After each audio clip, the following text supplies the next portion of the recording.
कुछ क्लियर है? ओके, ऋषि, प्रेम, ऋषि, बेबी कुमारी, प्रदीप, जयदीप, अनुज, प्रदीप, भैरवा, रंजीत कुमार, अजीत कुमार, राजेश कुमार, जीवन कुमार, सुष्मिता पटेल, एक सुष्मिता पाल आती है 2:30 बजे वाले बैच में। सादानंद, कविता कुमारी कह रही है मैम मेरी क्लास छूट गई बहुत सारी। कोई बात नहीं, प्रीवियस क्लासेस आप देख लीजिएगा। हाँ, अक्षय कह रहे हैं भोपाल में कुछ आंदोलन चल रहा है। हाँ, मैंने देखा है, एमपी की कुछ वैकेंसी वगैरह को लेकर कर रहे हैं लोग, मैंने देखा है। ऐसे ही शायद हरियाणा में भी कर रहे हैं। ओके, बिट्टू कुमार, अजीत कुमार, सबको गुड इवनिंग भैया, सबको राम राम। कैसे हो आप सब लोग? कैसे हो आप सब लोग? All clear? चलो फिर स्टार्ट करें आज का सेशन। हाँ जी, अस्सलाम वालेकुम। और जितने भी मेरे मुसलमान छोटे स्टूडेंट्स हैं, भाई बहन हैं, उन सबको कल मुहर्रम है, तो मुहर्रम की बहुत बहुत शुभकामनाएं। Bittu Kumar good evening. हाँ जी बेटा, बिट्टू तुम बहुत गुड इवनिंग कर रहे हो यार। चले फिर स्टार्ट करें आज की क्लास। देखो, जो बच्चा ये कह रहा है कि मैम प्रीवियस क्लास मैंने नहीं देखी है, तो आप एक काम करना, सैटरडे संडे को मेरी क्लास नहीं होगी, शनिवार इतवार को मेरी बायोलॉजी की क्लास नहीं होगी, फिजिक्स की क्लास होगी शनिवार इतवार को। क्योंकि बहुत सारे बच्चों की डिमांड आ रही है कि मैम सैटरडे संडे को भी क्लासेस लगवाइए क्योंकि हमारे एग्जाम आ रहे हैं। बच्चे ना सर देख के बौखला जाते हैं एकदम ऐसे, तो इसलिए फिर हमने ये करा है कि शनिवार इतवार को मैं सर को बोल दूंगी, क्योंकि मैंने इस सप्ताह आपकी रेगुलर क्लास ली है। फ्राइडे तक मैं क्लास लूंगी, कल भी क्लास लूंगी, परसों भी मैं लूंगी, तो फ्राइडे तक मेरी क्लास चलेंगी आपके बैच में। शनिवार इतवार सोमवार सर लेंगे, ट्यूसडे से वापस मैं ज्वाइन कर लूंगी, क्योंकि भैया संडे का रक्षाबंधन है। लेकिन हाँ, मंडे को छुट्टी रहेगी हमारे ऑफिस के। संडे और संडे को क्लासेस आपके बैच में तो लगवाएंगे हम, क्योंकि आपके बैच में तो हमने प्रॉमिस कर रखा है। बाकी सब कुछ हमारे ऑफिस में सारा संडे को छुट्टी रहेगी। इनफैक्ट मंडे को भी हम ऑफ दे रहे हैं इस बार, क्योंकि बहुत दिनों से मुझे लगता है हमारे इंस्टीट्यूट में पिछले 4-5 महीनों से कोई छुट्टी नहीं हुई है, तो टीचर्स को भी थोड़ा सा आराम देना चाहिए, है ना। इसलिए मैम आपने एनटीपीसी की कट ऑफ पे बताया नहीं, यूट्यूब पे जाके देखो, मैंने कल एक वीडियो बनाया है, आपने देखा नहीं होगा। ठीक है, तो इसलिए आपके बैच में कोई छुट्टी नहीं है। आपके बैच में संडे भी क्लास होगा, आपके बैच में मंडे भी क्लास होगा, क्योंकि भैया आप लोगों की डिमांड है कि हमें एक समय पर हमें सारे के सारे 7 दिन क्लास लो, इसलिए आपके बैच में क्लास होगी, लेकिन बाकी हमारे ऑफिस की संडे मंडे छुट्टी रहेगी। ठीक है, मैं आ जाऊंगी घर से मंडे की रात तक, तो ट्यूसडे से वापस मैं आप लोगों को ज्वाइन कर लूंगी। इसीलिए मैंने इस वीक में कंटिन्यू अपनी क्लास लगवाई है 5 दिन की, मंडे से फ्राइडे मैं पढ़ा लूं। सैटरडे संडे मंडे आप फिजिक्स पढ़ना, ट्यूसडे से मैं आपके साथ वापस आ जाऊंगी। ठीक है, क्योंकि मैं घर जा रही हूँ रक्षाबंधन पे, इसलिए बच्चों। वैसे हमारी ऑफिशियल छुट्टी है संडे मंडे को, लेकिन आपके बैच में छुट्टी नहीं कर रहे हैं हम। उसका रीजन यही है कि आपके में वैसे ही आपके बैच में क्लास करवानी जरूरी है। ठीक है, चलो आइए अब स्टार्ट करते हैं। आज हमारा साइटोलॉजी में सेल ऑर्गेनेली कंप्लीट हो जाएगा। पता है आपको, चैप्टर फिनिश होने वाला है। तो बच्चों जरा ध्यान से सुनना, हमने क्या क्या पढ़ा। मैंने सेल वॉल पढ़ाया, सेल मेम्ब्रेन पढ़ाया, न्यूक्लियस पढ़ाया, डीएनए पढ़ाया, आरएनए पढ़ाया, mitochondria, ribosome, lysosome, Golgi bodies. इसके बाद आपने पढ़ा होगा, इसके बाद आपने क्या पढ़ा होगा, हाँ माइक्रोबॉडीज, प्लास्टिड, ये सब कुछ आपने पढ़ लिया, वैक्यूल पढ़ लिया, ये सारा चीज आपने पढ़ लिया। अब हम बात करते हैं किसके बारे में। आज थोड़ा सा मुझे सेंट्रोजोम के बारे में बताना है, और उसके बाद सेल डिवीजन स्टार्ट करेंगे हम। तो जल्दी से लिखिएगा, 2 टर्म है। एक होता है बच्चों, बताया था ना सेंट्रोजोम बताऊंगी, एक होता है सेंट्रोजोम और एक होता है सेंट्रियोल। सेंट्रोजोम और सेंट्रियोल ये 2 शब्द हैं। इसे कहा जाता है हिंदी में तारक काय, तारक काय, और इसे कहा जाता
की आ गई होगी साउंड। मुझे लगता है मेरे घर में जितनी बैटरी हैं सारी बैटरी खराब हो चुकी है, या इनका चार्जर खराब हो गया है। आज मैं नया लाती हूँ। चलो अभी ठीक है साउंड, अभी साउंड आ गया है ना, कोई प्रॉब्लम नहीं है। बैटरी डिस्चार्ज हो गई थी।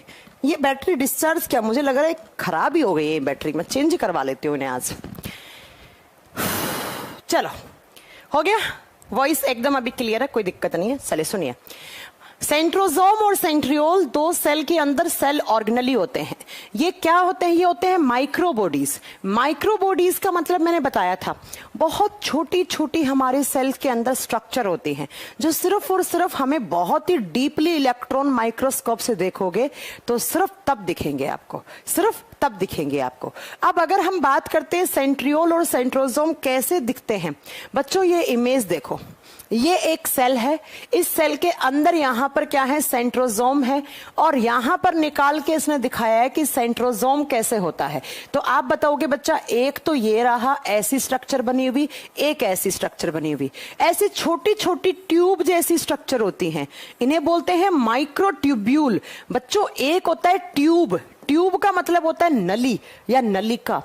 ट्यूब, एक ट्यूब है, उसका आप 100 हिस्सा बना लो, उसके एक हिस्से को ट्यूब्यूल कहा जाता है। मतलब बहुत ही छोटी सी ट्यूब का 100 का ट्यूब के आप ट्यूब को 100 हिस्सों से कट कर लो, उसके एक हिस्से को ट्यूब्यूल कहा जाता है। ट्यूब से भी कई गुना ज्यादा छोटी स्ट्रक्चर होती हैं, ऐसी छोटी छोटी नलियां प्रेजेंट, नलिकाएं, नली ऐसे पाइप से बना हुआ है ना, ये आप देख रहे होंगे ऐसे पाइप से बना हुआ होगा, इन्हें बोलते हैं ट्यूब। ट्यूब का सबसे छोटा हिस्सा ट्यूब्यूल कहलाता है। तो हमारी सेल्स के अंदर ऐसे कुछ माइक्रोबॉडीज हैं जो ट्यूब की फॉर्म में होती हैं या ट्यूब्यूल की फॉर्म में होती हैं, उन्हें ही सेंट्रोजोम कहा जाता है, उन्हें ही तारक काय कहा जाता है। अब तारक काय दो तारक केंद्रों से मिलकर बना हुआ होता है। एक तारक केंद्र ये रहा, ऐसे बहुत सारी ट्यूब का बंडल, और एक दूसरे के 90 डिग्री के एंगल पे ऐसे लगे हुए होते हैं। ये पहला सेंट्रियोल है, ये दूसरा सेंट्रियोल है।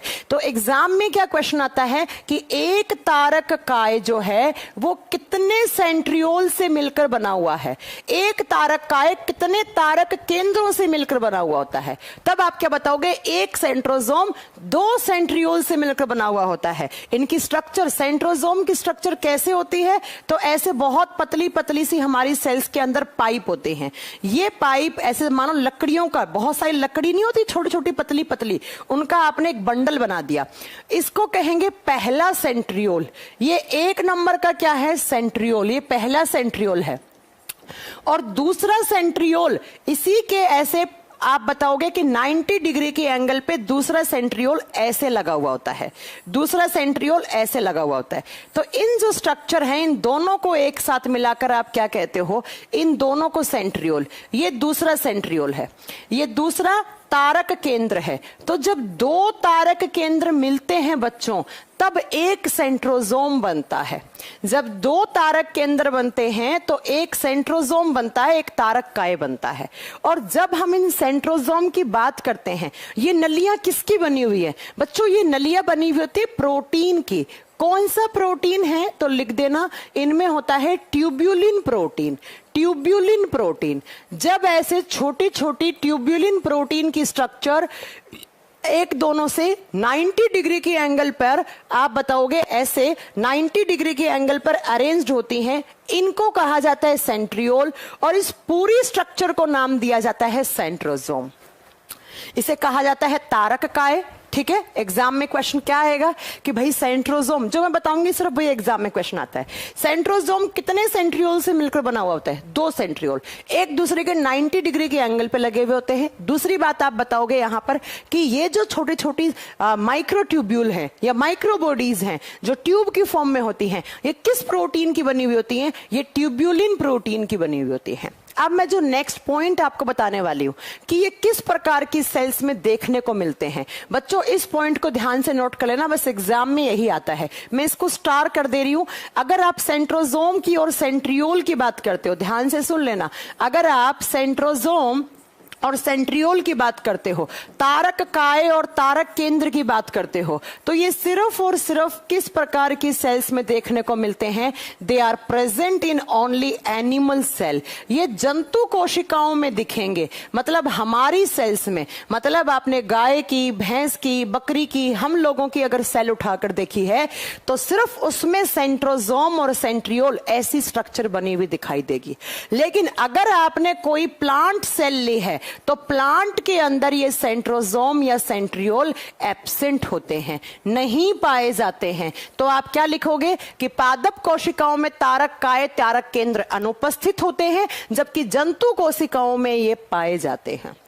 और इनका काम क्या होता है? इनका काम होता है बच्चों, जब एक सेल डिवाइड करती है। मैंने आपको ये चीज पढ़ाई थी, ठीक है? मैंने अनिश, कहां नहीं लगी दोपहर की क्लास? आप क्या बात कर रहे हैं? किस बैच में नहीं लगी दोपहर की क्लास? पहले ये बताओ।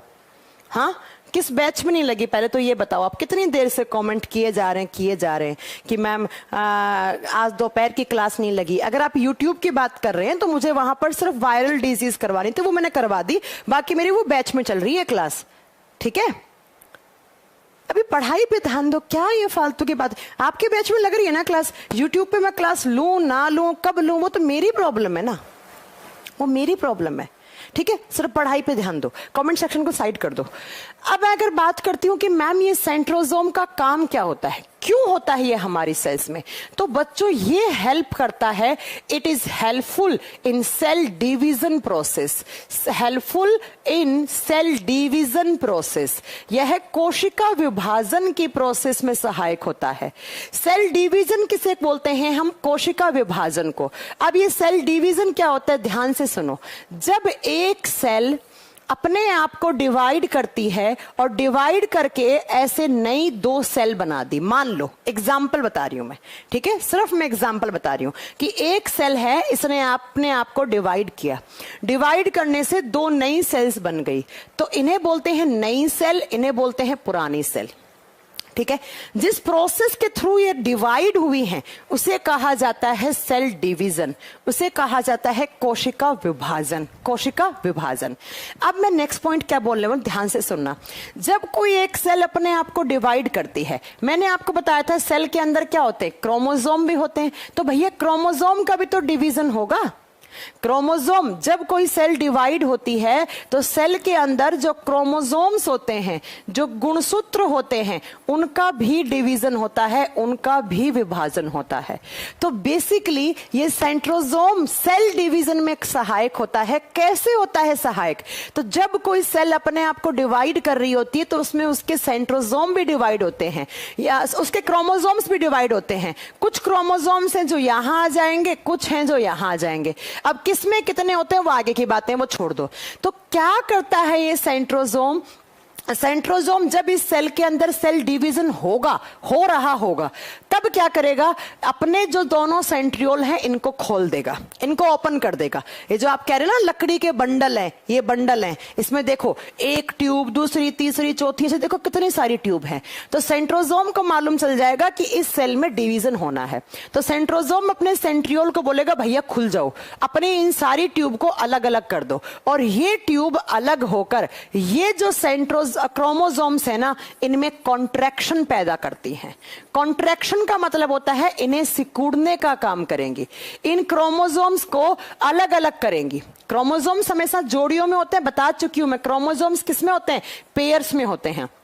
तो इस क्रोमोसोम को कुछ सेंट्रियोल इधर खींचेंगे, कुछ इधर खींचेंगे। आगे जब सेल डिवीजन होगा तो मैं आपको पढ़ाऊंगी क्या कि ऐसे एक क्रोमोसोम यहां चला गया, एक क्रोमोसोम यहां चला गया, एक क्रोमोसोम यहां चला गया, एक क्रोमोसोम यहां चला गया।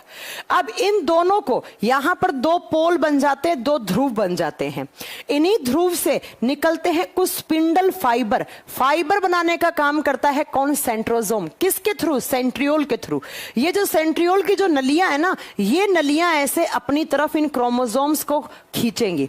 अब एक नली इधर खींचेगी, एक इधर खींचेगी, एक इधर खींचेगी, एक इधर खींचेगी। तो ये जो जोड़ियों में क्रोमोसोम है ना, ये अलग अलग हो जाएंगे और अलग अलग होकर कुछ क्रोमोसोम इस सेल में चले जाएंगे, कुछ इसमें चले जाएंगे। तो बेसिकली मैंने क्या कहा है कि सेंट्रोसोम कहां काम आता है?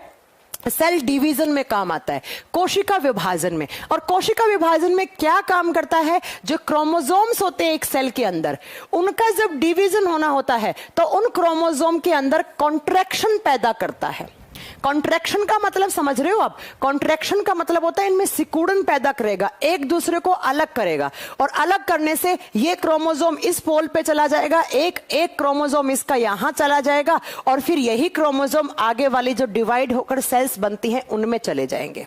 तो बस एग्जाम में क्या क्वेश्चन नोट करना है, एग्जाम में जो क्वेश्चन आएगा वो यही आएगा बच्चों कि सेंट्रोसोम किस टाइप की सेल में प्रेजेंट होते हैं, बता दीजिएगा। एनिमल सेल में होते हैं, प्लांट में नहीं होते हैं। ये एक डिफरेंस हो गया प्लांट और एनिमल सेल के बीच में। दूसरा, ये कब काम आते हैं बच्चों? ये सेल डिवीजन की प्रोसेस में काम आते हैं। क्या काम करते हैं? किसी भी सेल के अंदर जो गुणसूत्र हैं उन गुणसूत्रों को सिकुड़कर और उनकी जोड़ियों में से क्रोमोसोम को अलग अलग करके अलग अलग पोल के पास ले जाने का काम करते हैं, अलग अलग ध्रुव पे ले जाने का काम करते हैं, और यही काम आते हैं सेल डिवीजन की प्रोसेस में।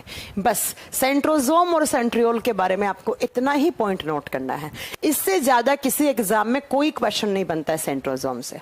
ठीक है बच्चों, तो यहां पर चलते हैं आपके सारे के सारे। अच्छा, एक बच्चा कह रहा है मैम आपने गोल्गी बॉडीज नहीं करवाया। नहीं करवाया क्या गोल्गी बॉडीज? लिख लो, अगर नहीं करवाया है तो प्लीज लिखिएगा, सेल के अंदर होता है गोल्गी बॉडीज। गोल्गी बॉडीज एक क्वेश्चन बहुत अच्छा बनता है एक्चुअली, है ना। गोल्गी बॉडीज जिन्हें हम बोलते हैं गोल्जी काय, हिंदी में बोलते हैं गोल्जी काय। सेल्स के अंदर गोल्गी बॉडीज होती हैं, और जब इन गोल्गी बॉडीज की बात करते हैं तो ये जो नाम आपको अजीब सा लग रहा होगा ना, ये नाम पड़ा है उन्हीं साइंटिस्ट के नाम पर जिन्होंने इसकी डिस्कवरी की थी। अगर हम बात करते हैं कि इसकी डिस्कवरी किसने की थी, गोल्गी बॉडी की खोज किसने की थी, तो कैमेलियो गोल्जी ने की थी, और इनका सरनेम था गोल्गी। तो इनको रिवॉर्ड देने के लिए, एक कह रहा है सेल डिवीजन क्यों होता है? अगर भैया सेल डिवीजन नहीं होगा तो हमारे बॉडी की ग्रोथ नहीं होगी।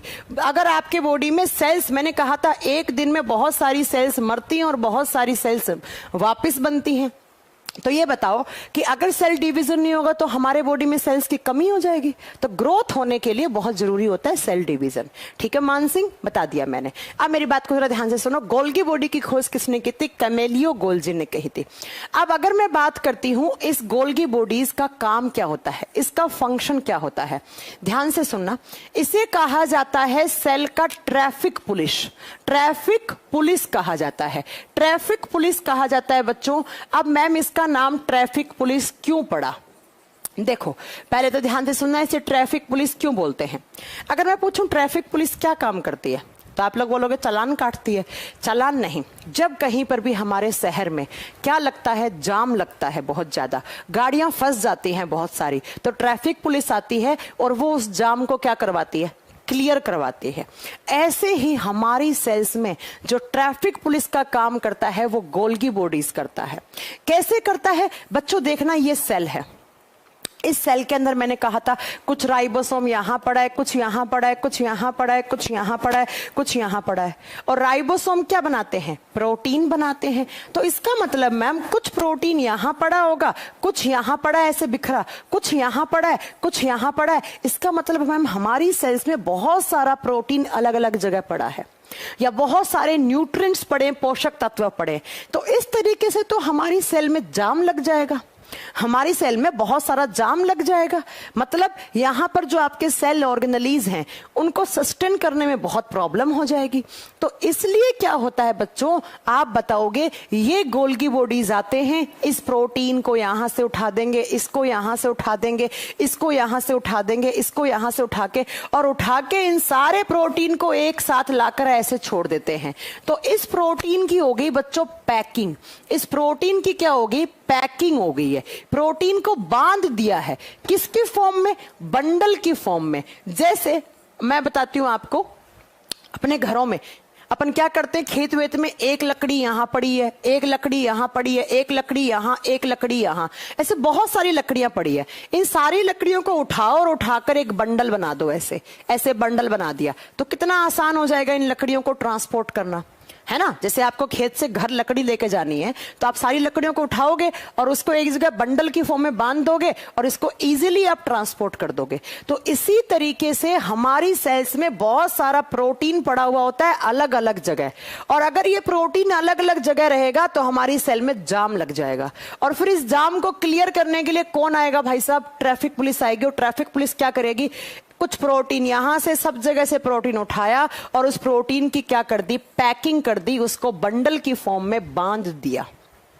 तो बेसिकली ये किस में काम आता है? ये काम आता है ट्रांसपोर्टेशन में। ट्रांसपोर्टेशन का मतलब क्या होता है? संवहन। संवहन किसका संवहन? एनसीईआरटी में लिखा हुआ है प्रोटीन प्लस न्यूट्रिएंट्स का। तो हमारी सेल्स में जो प्रोटीन और जो पोषक तत्व अलग अलग पड़े हैं, जिसकी वजह से हमारी सेल के अंदर कुछ प्रॉब्लम क्रिएट हो सकती है, तो ट्रैफिक पुलिस आती है और वो इस जाम को क्लियर करती है, और क्लियर करके सारे प्रोटीन को क्या कर देगा? बांध देगा, या इसे बंडल की फॉर्म में ले आएगा। इसीलिए पता है इसे क्या कहा जाता है? इसे कहा जाता है packers of cell.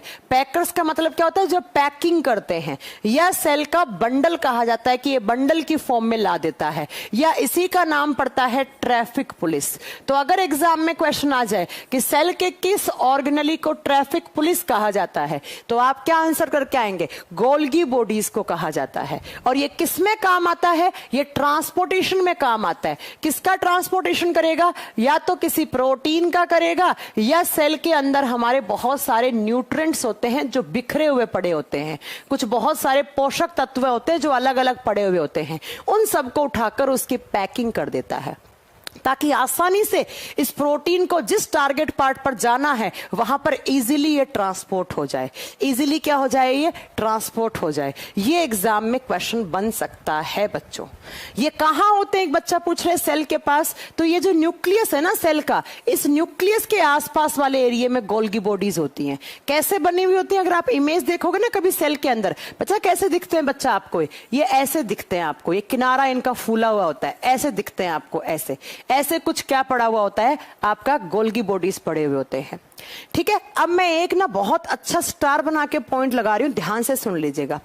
In Golgi bodies का जो किनारा होता है, ये वाला किनारा, ये किनारा जब ये गोल्गी बॉडीज बहुत ज्यादा मतलब बड़े हो जाते हैं, बड़े का मतलब बहुत दिन तक ये सरवाइव कर लिए सेल के अंदर, तो इनका ये जो किनारा है ना, इनके किनारे, ये किनारे ऐसे फूल जाते हैं और फूल के ये नीचे टूट के गिर जाते हैं, और जैसे नीचे टूट के गिरेगा इसका नाम पड़ जाएगा लाइसोसोम, जो मैं आपको पढ़ा चुकी हूं।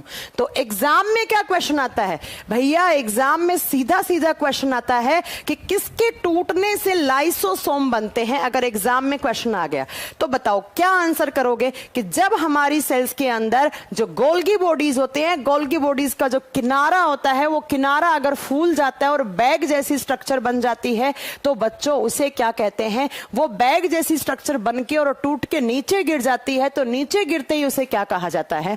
उसे कहा जाता है लाइसोसोम। तो बताओ किसके टूटने से लाइसोसोम बनते हैं? गोल्गी बॉडीज, गोल्जी काय के टूटने से हमें क्या मिलते हैं? हमारी सेल्स में लाइसोसोम मिलते हैं। इसका मतलब मैम दो फंक्शन हो गए इसके, ये ट्रांसपोर्टेशन का भी काम करेगा और दूसरा ये लाइसोसोम को भी फॉर्म करता है। यस, बिल्कुल सही बात है, ये लाइसोसोम को भी बनाता है। तो गोल्गी बॉडीज के बारे में इतने पॉइंट। अब सुनो नेक्स्ट बात। एक बच्चा बहुत देर से चिल्ला रहा है कि ma'am Golgi bodies plant cell में होते हैं। बच्चों प्लांट सेल में भी गोल्गी बॉडीज होते हैं और हमारी सेल्स में भी, हमारी बोले तो एनिमल सेल, प्लांट और एनिमल, पादप कोशिका और जंतु कोशिका दोनों में ही होते हैं। बस डिफरेंस क्या है वो सुन लीजिएगा। लिखना, it is present in both plant and animal cell, दोनों में पाया जाता है। पादप कोशिका, जंतु कोशिका दोनों में पाया जाता है। बस डिफरेंस क्या है? प्लांट सेल में गोल्गी बॉडी को नाम अलग दिया जाता है। क्या नाम दिया जाता है? डिक्टियोसोम्स। प्लांट सेल में इन्हें डिक्टियोसोम नाम से पुकार दिया जाता है बच्चों। डिक्टियोसोम, हिंदी में सोम लिखा जाएगा। तो अगर आपसे क्वेश्चन पूछ ले कि किस कोशिकांग को पादप कोशिका का डिक्टियोसोम कहा जाता है, तो आंसर क्या आएगा? Golgi bodies. गोल्गी बॉडीज या गोल्गी अपार्टस कहा जाता है इन्हें। तो गोल्गी बॉडी को प्लांट सेल में डिक्टियोसोम कहा जाता है, लेकिन गोल्गी बॉडी को एनिमल सेल में या तो गोल्गी बॉडीज ही बोलेंगे, या तो गोल्गी बॉडीज मतलब ज्यादा, या इनका नाम पड़ता है लिपोकॉन्ड्रिया। क्या नाम पड़ता है? लिपोकॉन्ड्रिया। लिपोकॉन्ड्रिया हिंदी में सेम नाम है, लिपोकॉन्ड्रिया। या इनका एक नाम और होता है, इन्हें गोल्जी वेसाइकल भी कहा जाता है। इनको गोल्गी वेसाइकल भी कह दिया जाता है। ये लीजिए, तो एनिमल सेल में गोल्जी काय या लिपोकॉन्ड्रिया, गोल्गी वेसाइकल को हिंदी में गोल्जी काय कहेंगे, लेकिन प्लांट सेल में इनका नाम डिक्टियोसोम हो जाता है, लेकिन होते दोनों में है। ठीक है। शैलेश कह रहे हैं मैंगो का वैज्ञानिक नाम क्या होता है? मैंगिफर इंडिका। मैंगिफर इंडिका होता है आम का बॉटनिकल नेम, वैज्ञानिक नहीं होता है। फ्रूट्स और प्लांट्स के लिए बॉटनिकल नेम यूज लिया जाता है। ठीक है। एक कह रहे हैं मुझे समझ में नहीं आ रहा, अजीत कुमार। तो अजीत जी आप कह रहे हैं मेरा नया बैच है, तो पहले आप प्रीवियस क्लासेस देखोगे तो ही समझ में आएगा, वरना कोई मतलब नहीं है। तो ये हो गया आपका गोल्गी बॉडी, जिसे आप ट्रैफिक पुलिस बोलते हो। अब तो खत्म हो गए, अब तो कोई ऐसा सेल ऑर्गेनेल नहीं बचा जो मैंने आपको करवाया नहीं, सबके सब करवा दिए। अब मैं आप लोगों का टेस्ट लूंगी। अभी तक तो मैं पढ़ा रही थी, अब आप पढ़ोगे।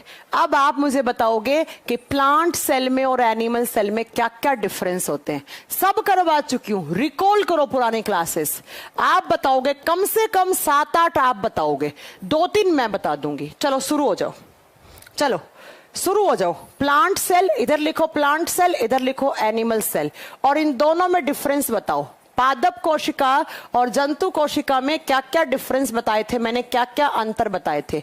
चलो अब मैं देखती हूं आपने कितना पढ़ा है। बहुत क्वेश्चन पूछते हो ना, अब मैं पूछ रही हूं आपसे। चलो जल्दी स्टार्ट करो। गोल्गी बॉडीज का मेन फंक्शन बता तो दिया आपको, चलो जल्दी बताइए। रक्षाबंधन के दिन छुट्टी चाहिए, ठीक है, देखेंगे, इस पे सोच लेंगे। अरे जल्दी बताओ। एक बच्चे ने बता दिया, मणिकांत प्रकाश ने बताया सबसे पहला कि मैम सेल वॉल का, बिल्कुल सही बोला। आप लोग बताओगे, मैं बोर्ड पे लिखूंगी, मैं कुछ नहीं बताऊंगी अपने हिसाब से, सब बता चुकी हूं, मैं पढ़ा चुकी हूं। पहला मैंने बताया था कि प्लांट सेल है तो उसमें सेल वॉल इज प्रेजेंट, इधर सेल राइट का टिक है मतलब प्रेजेंट है, मतलब पादप कोशिकाओं में कोशिका भित्ति पाई जाती है। सब पढ़ाया हुआ है आपको, अब मालूम चलेगा आप कितने पढ़ रहे हो क्लास में। ठीक है। और नोट्स में कोई नहीं देखेगा और गूगल भी कोई नहीं करेगा, जरा ध्यान से सुनिएगा। तो इधर हो गया। चलो 5 लॉजी लिखवा दूं, आज लिखवा दूंगी, ठीक है। आज से मुझे हर क्लास में याद दिलवा देना, हर क्लास में नहीं, हर बुधवार बृहस्पतिवार को मैं 5 स्टडी और 5 साइंटिफिक नेम लिखवा के जाऊंगी आपको, ठीक है। हर बुधवार और बृहस्पतिवार को मुझे याद दिला देना कि मैम 5 तो स्टडी लिखवा दो आप, और पहले स्टडी से स्टार्ट करते हैं, एक साथ तो आपको कंफ्यूजन हो जाएगा। अभी स्टडी लिखवाती हूँ इस वीक, नेक्स्ट वीक आपको 5 साइंटिफिक नेम लिखवाऊंगी, खत्म। चलो जो आप बोलोगे वो कर दूंगी, लेकिन बस मेरी क्लास में फालतू कमेंट मत करा करो, ठीक है। प्लांट सेल में 70S राइबोसोम होता है, ये मैंने तो नहीं पढ़ा है भाई साहब, आप कहां से पढ़ के आए मुझे नहीं पता। सेल वॉल इज प्रेजेंट, और इधर लिख देना इनमें सेल वॉल नहीं पाई जाती। हो गया पहला डिफरेंस। राज ने दूसरा बताया है कि मैम प्लांट सेल का आकार बड़ा होता है, बिल्कुल सही बोला, it is larger in size. Larger in size का मतलब है पादप कोशिकाओं का आकार बड़ा होता है। आप देखो ना, आम का पेड़ कितना बड़ा है, पीपल का पेड़ कितना बड़ा है, नीम का पेड़ कितना बड़ा है, खेजड़ी का पेड़ कितना बड़ा है, तो भैया जो जितना बड़ा है उसकी सेल भी तो उतनी बड़ी होंगी। तो इनका साइज बड़ा होता है और इनका साइज क्या होता है, small. It is smaller in size, ये छोटी होती है। हो गया। अब नेक्स्ट किसका सुनूं मैं? नेक्स्ट सुनती हूं विनय कुमार। विनय कुमार कह रहे हैं कि मैम प्लांट सेल में प्लास्टिड क्लोरोप्लास्ट होता है, बिल्कुल सही कहा आपने। प्लांट सेल में क्लोरोप्लास्ट होता है, मतलब हरित लवक होता है, जबकि एनिमल सेल में क्लोरोप्लास्ट नहीं होता है। आप अच्छे से नोट्स बनाना, मैं तो क्रॉस और ये कर रही हूं। आप लिखोगे प्रेजेंट, एब्सेंट, उपस्थित होते हैं, नहीं उपस्थित होते हैं। चलो अगला किसका देखा जाए। अगला हो गया प्रेम प्रकाश। एक राइबोसोम रेयर होते, मैंने नहीं पढ़ा है राइबोसोम रेयर होते, मैंने तो कहा था धरती पर सारी सेल्स में राइबोसोम होते हैं। चलो अगला बताओ। प्लास्टिड होते हैं बच्चा, प्लास्टिड का ही तो टाइप क्लोरोप्लास्ट है। कभी कभी बुक्स में हाँ ऐसा भी लिखा हो सकता है, आप लिख लो कोई बात नहीं, कि इनमें प्लास्टिड प्रेजेंट होते हैं, प्लास्टिड्स पाए जाते हैं, लवक उपस्थित होते हैं, जबकि इनमें नहीं होते हैं। चलो अगला बताओ। अगला मैं आप बच्चों की लिख रही हूं, आप लोग सही बताओगे तो सही लिखूंगे, गलत बताओगे तो हाँ। एक ने कहा है, कृष्णकांत कोठारी ने कहा है लाइसोसोम्स आर रेयर, बहुत बढ़िया। मैंने कहा था प्लांट सेल अगर कोई है तो प्लांट सेल में लाइसोसोम्स बहुत मुश्किल से प्रेजेंट होते हैं। लाइसोसोम आर रेयर कहने का मतलब है कि प्लांट सेल में लाइसोसोम रेयर का मतलब होता है कुछ एक दो इक्का दुक्का प्लांट होगा जिसमें होगा, लेकिन ज्यादातर प्लांट्स में लाइसोसोम नहीं होता है।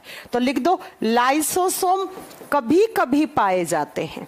ये आते हैं डिफरेंस एग्जाम में। पता है कैसे क्वेश्चन आएगा? 4 ऑप्शन देगा, बोलेगा इन दोनों प्लांट और एनिमल सेल के बीच का डिफरेंस क्या बन सकता है। अब वो ऑप्शन आपको देखना पड़ेगा। चलो, लाइसोसोम कभी कभी पाए जाते हैं, कभी कभी, लेकिन अगर कोई एनिमल सेल है बच्चों, एनिमल सेल में हमेशा लाइसोसोम होते हैं, तो इधर क्या लिख दोगे? Lysosomes are always present, lysosome हमेशा उपस्थित होते हैं। ऐसा कोई एनिमल सेल नहीं है जिसमें लाइसोसोम ना हो बच्चों। चलो अगला बताओ, हो गया, लिखते जाना अपने नोटबुक में, नोट्स बना लेना इनके। नेक्स्ट कह रहा है मैम प्लांट सेल ऑटोट्रोप्स होते हैं, बहुत सही। मैंने कहा था जब क्लोरोप्लास्ट करवाया था कि प्लांट्स अपना खाना खुद बनाते हैं, कौन सी प्रोसेस के थ्रू? फोटोसिंथेसिस के थ्रू। तो जो अपना खाना खुद बनाते हैं बच्चों, उन्हें क्या कहते हैं? ऑटोट्रोप्स। तो प्लांट सेल्स क्या होती हैं? ऑटोट्रोप्स होती हैं। और ऑटोट्रोप्स का मतलब क्या होता है? स्वपोषी, जो अपना खाना स्वयं बनाए उन्हें ऑटोट्रोप्स बोलते हैं। लेकिन हम लोग खाना हमारे बॉडी के अंदर बनता है क्या ग्लूकोज? नहीं। अगर हम लोगों की बॉडी के अंदर ग्लूकोज बनता ना तो कोई बेड से ही नहीं उठता। हम लोग क्यों भागते हैं? रोटी कमाने के लिए, अच्छा खाने के लिए, और कुछ नहीं है। इसलिए हम लोग हैं हेट्रोट्रोप्स। तो एनिमल सेल्स क्या होती हैं? हेट्रोट्रोप्स होती हैं, मतलब परपोषी, दूसरों पे डिपेंड करती हैं भोजन के लिए। हो गया। चलो नेक्स्ट डिफरेंस बताओ भाई साहब, कौन बताएगा अगला? अगला कौन है महानुभाव?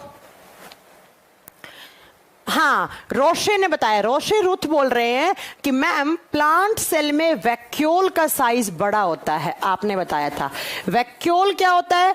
एक रसधानी जिसके अंदर रस भरा हुआ है। रिक्तिकाओं का आकार बड़ा होता है। प्लांट सेल में रिक्तिका का आकार क्या होगा? बड़ा होगा। जबकि एनिमल सेल में वैक्यूल क्या होगा? स्मॉल होगा, छोटा होता है बच्चों। यहां पर छोटा होता है। चलो नेक्स्ट, सेल वॉल हो गया, अमित शर्मा हो गया।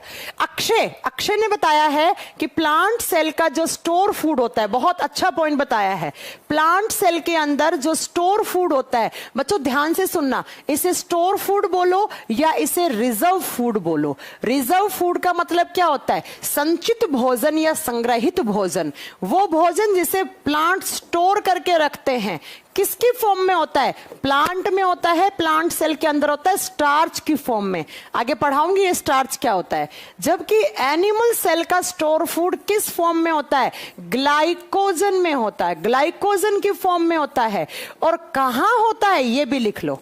कोई भी एनिमल सेल है तो उसका जो स्टोर फूड है बच्चों, वो मोस्टली ग्लाइकोजन की फॉर्म में होता है। और उसके कहां होता है? लीवर में होता है, उसके यकृत में होता है। और प्लांट्स का स्टार्च कहां बताया था? प्लांट की जड़ों में होता है, प्लांट की रूट्स में होता है, जड़ों में होता है। विनय कुमार मोदी ने सही बताया। नेक्स्ट सुनो, नेक्स्ट डिफरेंस किसका आता है? नेक्स्ट आता है बच्चों न्यूक्लियस का। देखो, अगर आप एक प्लांट सेल की बात करते हो तो प्लांट सेल ऐसी होती है। एक तो ना एक रेक्टेंगल होती है, ये भी लिख लो आप। प्लांट सेल जब भी आप देखोगे तो वो कैसी होती है? रेक्टेंगल होती है, लिख लोगे इस चीज को। और जबकि एनिमल सेल जो होती है वो राउंड होती है, या स्फेरिकल बोला जाता है, इसे गोल होती है। मैंने आपको इमेज दिखा भी रखी है, आपको याद होगी। अगर मैं प्लांट सेल की बात करती हूं तो प्लांट सेल में एक बड़ा सा ऐसे वैक्यूल होता है। जब प्लांट सेल के वैक्यूल का साइज बड़ा है तो इसका न्यूक्लियस है ना, वो थोड़ा सा इधर खिसक जाता है। है क्योंकि इसका वैक्यूल बड़ा है और वैक्यूल ज्यादा जगह घेर लेता है। तो ये इसका वैक्यूल हो गया, ये इसका न्यूक्लियस हो गया। तो प्लांट सेल का न्यूक्लियस ना पेरीफेरल होता है। पेरीफेरल का मतलब है वो परिधि में, परिधि मतलब कहने का मतलब है वो किनारों पे चला जाता है। तो लिख दो कि प्लांट सेल का जो न्यूक्लियस है, न्यूक्लियस का मतलब होता है केंद्रक, क्या होता है वो पेरीफेरल होता है। और यहां पर पेरीफेरल की हिंदी क्या लिखोगे आप? किनारों के पास होता है। किसके पास होता है? किनारों के पास होता है इनका केंद्रक। जबकि एनिमल सेल के अंदर जो उनका न्यूक्लियस होता है वो सेंटर में होता है। कोई भी एनिमल सेल है उसका न्यूक्लियस यहां होगा बीचों बीच, तो इनका केंद्रक क्या होगा? सेंटर में होगा, बीचों बीच होता है, बीच में होता है। ये भी आप लिख सकते हो। एक कह रहा प्लांट सेल में केंद्रक नहीं पाया जाता है, मैंने नहीं पढ़ाया, ये जिसने पढ़ाया उस टीचर को जाके बोलो मैंने नहीं पढ़ाया ऐसा। ऐसी कोई सेल ही नहीं होती जिसमें केंद्रक नहीं होता, वो प्रोकैरियोटिक सेल होती है, जबकि प्लांट सेल तो यूकैरियोटिक सेल का एग्जाम्पल है। अरे यार उदय यार क्या कर दिया आपने, कहां से पढ़ के आते हो आप? चलो अगला देखो क्या डिफरेंस बनेगा। अगला, प्लांट सेल में जो गोल्गी बॉडीज होती हैं, जो गोल्जी काय होती हैं, उनका नाम क्या रखा जाता है? उन्हें बोला जाता है डिक्टियोजोम्स। उन्हें क्या कहा जाता है? डिक्टियोजोम्स। अभी तो बताया थोड़ी देर पहले कि प्लांट सेल के अंदर जो उनकी गोल्जी काय होते हैं उन्हें डिक्टियोसोम नाम दिया जाता है। जबकि एनिमल सेल के अंदर गोल्गी बॉडीज को या तो गोल्गी बॉडीज बोलोगे, लिख दो, या तो इन्हें गोल्गी बॉडीज ही बोलोगे, या इनका नाम पड़ता है लिपोकॉन्ड्रिया। लिपोकॉन्ड्रिया। तो ये लो अगला डिफरेंस। अगला डिफरेंस, एक कह रहा है कि मैम प्लांट सेल में हार्मोन बनते हैं, एनिमल में नहीं बनते। किसने कहा? ये कहां से पढ़ के आते हो आप? हाँ, कहां से पढ़ के आते हो? हमारे बॉडी में भी हार्मोन होते हैं, आपने नहीं सुना? थायराइड हार्मोन होते हैं, पैराथायराइड हार्मोन होते हैं, आपको आगे पढ़ाऊंगी। तो अगर ये हमारे शरीर में नहीं बने हैं तो कहां से आए होंगे? कभी आपने सोचा ये चीज? कहां से आए होंगे फिर ये?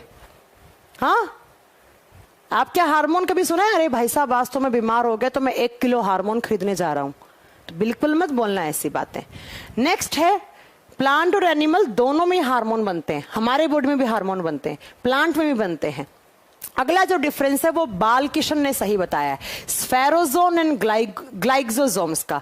अगर आपको कल की क्लास याद है तो प्लांट सेल में मैंने बताया था spherosomes and glycosomes are present.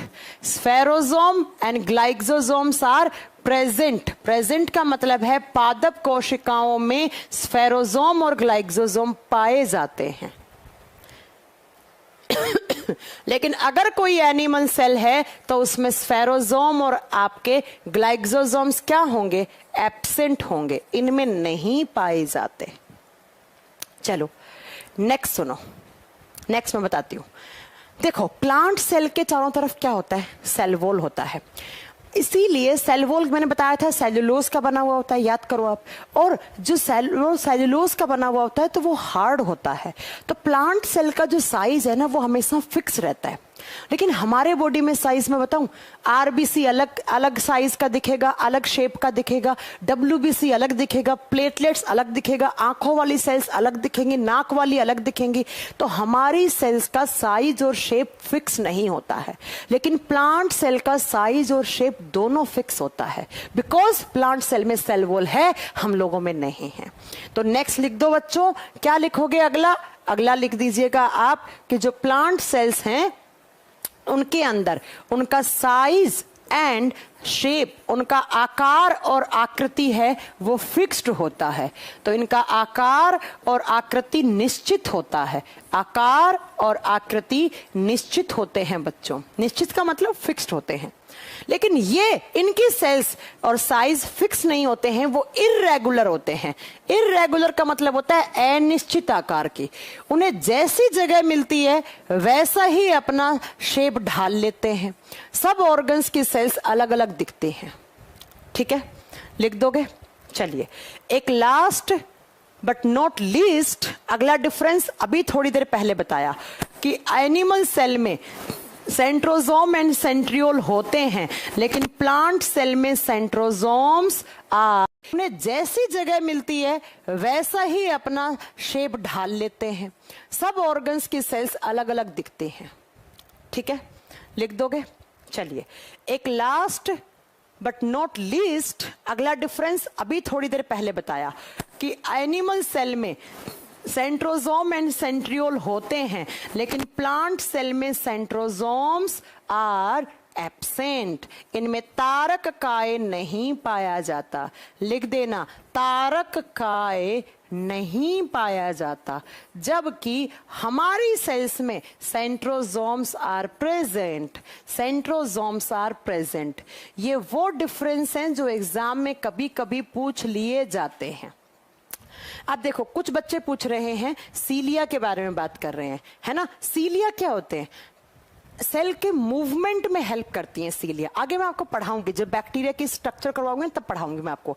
सीलिया क्या होते हैं? किसी भी सेल के मूवमेंट में, मूवमेंट का समझते हो, हलचल करने में उसमें हेल्पफुल होते हैं।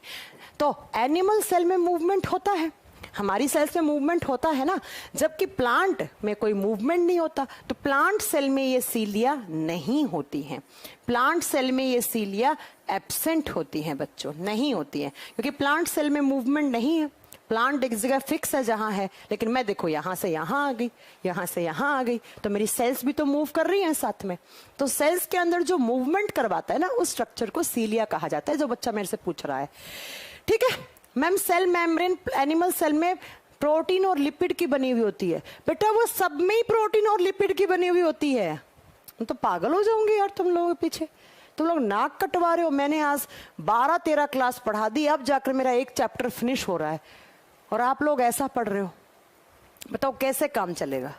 चल जाएगा क्या काम? बताओ। अब देखो बच्चों, यहां पर आकर आपकी प्लांट और एनिमल सेल क्या हो जाती हैं? खत्म हो जाती हैं। यहां पर आकर आपकी प्लांट और एनिमल सेल खत्म हो जाती हैं। अब मैं आपको इतना तो मैंने आपको लायक बना दिया है कि कभी मैं आपको ये वाली इमेज दिखा दूं, ये सब आप बच्चों को पढ़ा दोगे, छोटे छोटे बच्चों को पकड़ के पढ़ा दोगे आप कि भाई माइटोकॉन्ड्रिया का क्या काम है, लाइसोसोम का क्या काम है, राइबोसोम का क्या काम है। और अगर अभी भी आप में कॉन्फिडेंस नहीं आया इस चैप्टर को लेकर, फिर तो भैया बहुत मुश्किल है, फिर बहुत मुश्किल है। ठीक है, mitochondria are present in animal cell and absent in plant cell. Nishant मैंने तो नहीं पढ़ाया ऐसा। जहां से आप पढ़ के आए हो तो भैया उन्हीं टीचर से आप पढ़िए, मैंने ऐसा नहीं पढ़ाया आपको। आप सुन लेना, अगर कोई वीडियो में मैंने ऐसा बोला हो ना तो आप फटाक से सुन लेना। अब अपन पूरी पीपीटीज पहले से खोलते हैं। ये आपके रॉबर्ट हुक, जिन्होंने सेल की डिस्कवरी की थी। फिर मैंने बताया था किस में डिस्कवरी की थी? वुड स्टेम में। और वुड स्टेम मतलब कॉर्क टिश्यू। ये देखो मैंने आप लोगों के लिए कॉर्क टिश्यू भी रख रखा था। मैंने कहा था ना शैंपियन की बोतल पे लगते हैं, तो अभी हमारे घर में एक फंक्शन था तो वहां पर फ्रूट शैंपियन लाए थे, उसके ऊपर लगा हुआ था। मैंने आप लोगों को दिखाने के लिए इसको रख रखा था। इसे बोलते हैं कॉर्क टिश्यू। इसमें जो सेल्स है ना, इनको माइक्रोस्कोप पे रखा तो रॉबर्ट हुक जी को यहां से डेड सेल्स दिखी। अब नेक्स्ट सुनो, यहां पर ऐसी दिखी माइक्रोस्कोप पर। उसके बाद मैंने बताया था ये एक बैक्टीरिया की सेल होती है। फिर मैंने बताया था ये सेल थ्योरी दी थी। ये सारी स्लाइड्स आपके लिए रख रखी हैं। सबसे छोटी सेल किसकी होती है? माइकोप्लाज्मा की। ये सब कुछ पढ़ा चुकी हूं, आई बात समझ में? ये क्या है? न्यूक्लियस। न्यूक्लियस के सारे पार्ट पढ़ाए थे। उसके बाद ये क्या है? Plasma membrane. 2 पार्ट होते हैं, हेड टेल, सब पढ़ा चुकी हूं। ये रही प्लांट और एनिमल सेल। और जब यहां पर प्लांट और एनिमल सेल की बात करोगे बच्चों, तो ये रही प्लांट और एनिमल सेल। ये देखो आपको एकदम राउंड दिखेगी, ये कुछ ऐसी सी आपको बनी हुई दिख रही है, रेक्टेंगल सी। ये हरे रंग की है क्योंकि इसमें क्लोरोप्लास्ट होता है, इसमें नहीं होता है। डिफरेंस देख लो आप, इसको देखकर आप डिफरेंस बता सकते हो। इसमें सेल वॉल है, इसमें सेल वॉल नहीं है। नेक्स्ट देखो बच्चों, इसमें सेंट्रियोल है, इसमें सेंट्रियोल नहीं है। इसका न्यूक्लियस देखो किनारों पे है, ये रहा। इसका न्यूक्लियस देखो बीचों बीच है, ये रहा। नेक्स्ट एक बच्चा कह रहा था अभी माइटोकॉन्ड्रिया। भाई साहब दोनों में माइटोकॉन्ड्रिया होते, ढंग से पढ़ लिया करो, ठीक है? फिर बहुत गुस्सा आता है टीचर को। अगली बात इसके बारे में नेक्स्ट बताऊं तो इसका साइज फिक्स होता है, इसका नहीं होता है। इसमें गोल्गी बॉडीज कहा जाता है। इसमें जो गोल्गी बॉडीज होती है उनका नाम लिपोकॉन्ड्रिया दे दिया जाता है, लेकिन यहां पर लिखा हुआ नहीं है। इसका वैक्यूल देखो बच्चों कितना बड़ा है, इसका वैक्यूल कहीं पड़ा होगा छोटा सा, देखो छोटा सा बना हुआ दिख रहा है। गोल्गी बॉडीज इसमें भी होते हैं, इसमें भी होते हैं। मैंने पहले देखो लिखा ना गोल्गी अपार्टस, ये रहा गोल्गी अपार्टस, ये दोनों में ही होते हैं। मैंने कहा था ना ऐसी स्ट्रक्चर होती है गोल्गी बॉडीज की न्यूक्लियस के आसपास।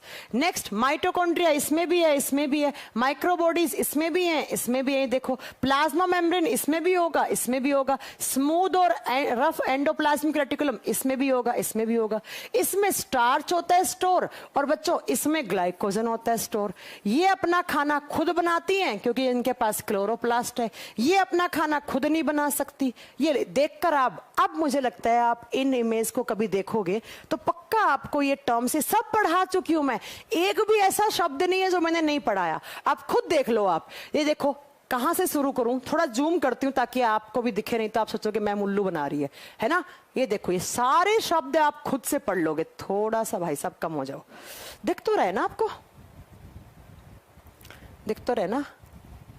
हाँ चलो देखो, रफ एंडोप्लाज्मिक रेटिकुलम पढ़ाया था, स्मूथ पढ़ाया था, गोल्गी बॉडीज पढ़ा दिया, वैक्यूल्स पढ़ा दिया, माइक्रोट्यूबुल पढ़ा दिया, माइटोकॉन्ड्रिया पढ़ा दिया, प्लाज्मा मेम्ब्रेन, लाइसोसोम, राइबोसोम, उसके बाद सेंट्रियोल, माइक्रोफिलामेंट तो वहीं बता दिया था। न्यूक्लियर एनवेलप, न्यूक्लियस के चारों तरफ जो झिल्ली होती है जिसे न्यूक्लियर मेम्ब्रेन बताया था, न्यूक्लियस, न्यूक्लियर एक टू जेड सारी चीजें पढ़ा दी, जो उसमें नहीं है वो भी पढ़ा दी मैंने।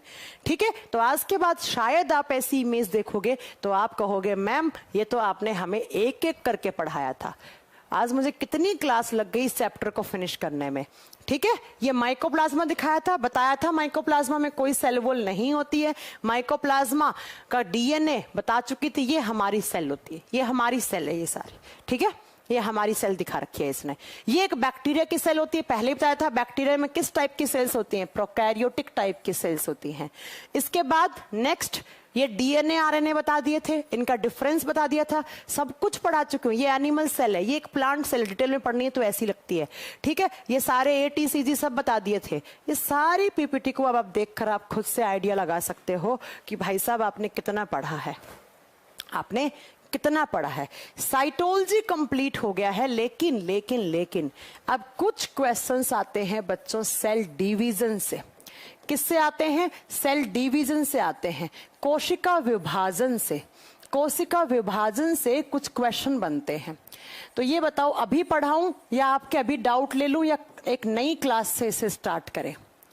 एक नई क्लास से इसे स्टार्ट करें तो ज्यादा अच्छा रहेगा, है ना, क्योंकि टाइम भी हो गया अब तो। अरे बाप रे, आज टाइम कब हो गया मालूम ही नहीं चला, है ना। सेल डिवीजन कल से स्टार्ट करते हैं, 2 क्लास लगेंगे सेल डिवीजन पढ़ाने में, ज्यादा नहीं लगेंगी मुझे, 2 क्लास में खत्म हो जाएगा। कोशिका विभाजन नाम से तो क्लियर है ना बच्चों, नाम से क्लियर ना। एक सेल अपने आप को डिवाइड करके जो नई सेल्स में बदल जाती है, नई सेल्स बना देती हैं, उसे ही तो सेल डिवीजन बोलते हैं। ये हम कल और परसों 2 क्लास में खत्म कर लेंगे, और परसों अपना बेटा ये चैप्टर फिनिश। फिर मैं वापस आऊंगी रक्षाबंधन के बाद तो एक नए चैप्टर के साथ एंट्री करूंगी। पहले टिश्यू पढ़ाऊंगी, फिर उसके बाद कोई ऑर्गन्स वगैरह से, है ना। तो अब मुझे कोई भी किसी का कोई डाउट हो तो अब पूछो यार तुम। राम प्रकाश कह रहे हैं मैम एक, अच्छा न्यू क्लास से, ठीक है ठीक है ठीक है। एक कह रहे मैं 6ठी और 7वीं 6ठी 7वीं 8वीं 9वीं क्लास को मैथ्स पढ़ाता हूँ, बहुत बढ़िया, फिर तो आप टीचर हैं। एक कह रहे मेटाफेज पढ़ाओ। अरे बेटा मेटाफेज एक स्टेज होती है सेल डिवीजन की, वो कल आएगी, ठीक है। इसके अलावा हाँ, बोर्ड पर टाइम थोड़ा लेट है, मैं लेट करके रखती हूँ इस पे, तुम्हें पता नहीं है इसलिए। C3 और C4 साइकिल होते हैं, जब मैं आपको डिटेल में फोटोसिंथेसिस करवाऊंगी तब बताऊंगी मैं आपको वहां पर न्यू क्लास से, ठीक है वंदना। सेल के क्वेश्चंस करवा दो, क्वेश्चन नहीं करवाती हूं मैं भी, ये कोई प्रैक्टिस बैच नहीं है आपका, ये कोई प्रैक्टिस बैच नहीं है, ठीक है। इसके अलावा प्लीज, मैंने मैनेजमेंट को कॉल किया था, मना कर रहा था, प्लीज मैम कर दो। किस चीज का रिटर्न कर दो, मुझे कुछ समझ में नहीं आया आपका।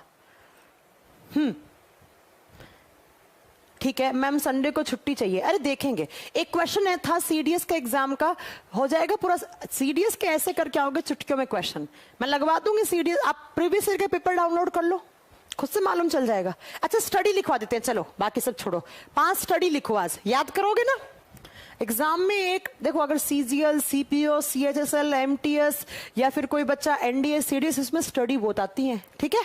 चलो सुनो, आज बहुत इजी लिखवा के जा रही हूं, धीरे धीरे टफ करते जाएंगे हम चीजों को। सबसे पहला लिखो लीवर के बारे में स्टडी करना, यकृत के बारे में अध्ययन करना। हमारा लीवर है ना, उसके बारे में अगर आप डिटेल में स्टडी करते हो उसे कहा जाता है हिपैटोलॉजी, हिपैटोलॉजी। दूसरा लिखो, ऑर्गन्स के लिख लेते हैं पहले। हमारा जो हार्ट होता है, जो आपका हृदय है, उसके बारे में स्टडी करना कार्डियोलॉजी कहलाता है, कार्डियोलॉजी कहलाता है। नेक्स्ट बच्चों, आप बताओगे कि जो किसके बारे में, हमारी मसल्स होती हैं। मसल्स का मतलब होता है मांसपेशी, मांसपेशियों के बारे में स्टडी करना क्या कहलाता है? आप बताओगे बच्चा, मायोलॉजी कहलाता है। हर बुधवार बृहस्पतिवार को नोट करवाऊंगी, याद करवा दूंगी, ऐसे करते करते 50-60 क्लास में ही। लेकिन आप प्रॉमिस करो कि आप याद करोगे, नहीं तो मैं नहीं नोट करवाऊंगी फिर। नेक्स्ट आप लिखोगे हमारी बोन्स के बारे में स्टडी करना। बोन्स का मतलब होता है अस्थियां या हड्डियां, इनके बारे में स्टडी करते हो तो वो ब्रांच बनता है ऑस्टियोलॉजी, ऑस्टियोलॉजी। ठीक है। नेक्स्ट लिखो आप, जब आप किसके बारे में स्टडी करते हो, हमारी स्किन के बारे में, त्वचा के बारे में, डर्मेटोलॉजी, डर्मेटोलॉजी। ये तो मैं अभी इजी इजी करवा रही हूं, एकदम आसान आसान वाली करवा रही हूं, धीरे धीरे आएंगी, लेवल बढ़ा के करवा देंगे। केमिस्ट्री की क्लास मोहातो जी अभी हुई नहीं है, ठीक है। चलो, ये तो मुझे लगता है सब लोगों को याद सी होंगी, लेकिन अगली क्लास में टफ करवाऊंगी। कल 5 टफ करवाऊंगी, आज इजी करवा दी, ठीक है भाई साहब। चलिए फिर हाँ, सिर्फ बुधवार और बृहस्पतिवार को स्टडी करवाऊंगी 1 सप्ताह, ठीक है। लिख लेना इस चीज को। अगर मुझे नहीं याद रहे तो आप लोग याद दिलवा देना प्लीज, है ना। देखो, अगर मैं बात करती हूँ वेडनेसडे और थर्सडे को मैं हर क्लास में आपको स्टडी नोट करवाऊंगी, और मंडे और ट्यूसडे में मैं आपको साइंटिफिक नेम नोट करवाऊंगी। खुश भाई साहब, वैज्ञानिक नेम, साइंटिफिक नेम हो या बॉटनिकल नेम हो, तो जो एग्जाम में पूछे जाते हैं सिर्फ वही करवाऊंगी, फालतू नहीं। ऐसे तो सबके नोट करवाने लगूंगी तो 3 साल लग जाएगा मुझे पढ़ाने में, ठीक है भाई साहब। ठीक है, चलिए। बिहार स्पेशल की वैलिडिटी, उसके लिए आप उनको मैनेजमेंट को कॉल कीजिए, उसके लिए मैं रिस्पॉन्सिबल नहीं हूं। हाँ कविता, फाउंडेशन के तौर पे बिल्कुल ठीक है। रक्षाबंधन में छुट्टी चाहिए, चलो भाई कर देंगे, संडे की कंप्लीट तरीके से छुट्टी कर देंगे। आप भी क्या याद रखोगे, वैसे रक्षाबंधन पे तो छुट्टी बनती भी है यार, है ना, भाई बहन का त्योहार होता है। चलो संडे को कोई क्लास नहीं रखेंगे आपकी। खुश, सब लोग बढ़िया से अपनी राखी मनाओ। अच्छा, साइंस प्लस मैथ्स का बैच मिस्टेक से परचेज, ऐसे किससे मिस्टेक हो गई कोई बैच परचेज करने में? मेरे से तो नहीं हुई आज तक। ठीक है भाई साहब, संडे की छुट्टी कर देंगे, ठीक है। चलो फिर, हो गया आज के लिए, इतना बहुत है। कल मिलते हैं सेल डिवीजन के साथ, और याद रखिएगा इसके नोट्स बना लो। साइटोलॉजी खत्म हो गया आपका यहाँ पर, इसके नोट्स बना लीजिएगा। हाँ, रक्षाबंधन में संडे की छुट्टी दे देंगे, ठीक है। नहीं नहीं नहीं नहीं, वीओडी वीडियो की वैलिडिटी, आपके बैच की वैलिडिटी शायद 1 साल की है ना, तो 1 साल रहेंगे आपके पास वीडियोस। चलिए फिर, bye bye, take care, thank you.